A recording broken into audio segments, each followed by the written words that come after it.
in ka duba nan ɗin Haruna za a ga sara ne, in ka sake duba nan ɗin Haruna za a ga sara ne, in ka duba nan ɗina za ka ga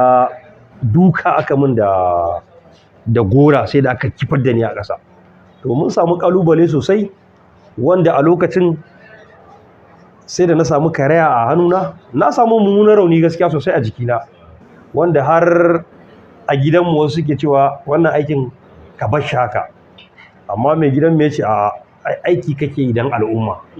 kuma in dai kana yin aikin nan don al'umma ne to ka je ka ci gaba da yin sa, Allah zai tsare ka kuma Allah zai baka lafiya da za ka ci gaba da yin wannan aikin naka. Masha Allah, Allah ya ƙara kiyayewa ya ƙara tsarewa na gaba. Ranka daɗe, abu na biyun ƙarshe shine wani nasara ka ci wadda ka ji alfahari, kai alfahari da wannan nasarar, ka ji daɗinta a cikin wannan aiki, wani arrestin kai ka kamo wani wanda yana ɗaya daga cikin rekod ɗinka na alfahari a daidai wannan lokaci? To alhamdulillahi, ko wannan azumin da ya fita akwai arrest da na yi wanda ban taɓa yin irinsa ba,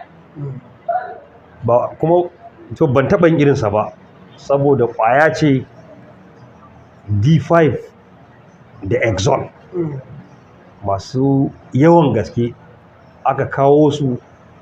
za a raba su a cikin al'ummarmu. Allah Ubangiji ya sa muka samu bayanan sirri cikin gaggawa. Ina wata uzuri na ma na samu wannan labarin, na ɗauki mashin na tafi saboda bana ma san na je da mota su gani, da na je ni area na kira office ɗinmu suka gaggawa suka ba mu reinforcement, muka zo cikin hukuncin Allah da amincewarsa ya ba mu nasara, muka kama wannan kayan, ba mu bar shi ya shiga cikin al'umma ba. To wannan ma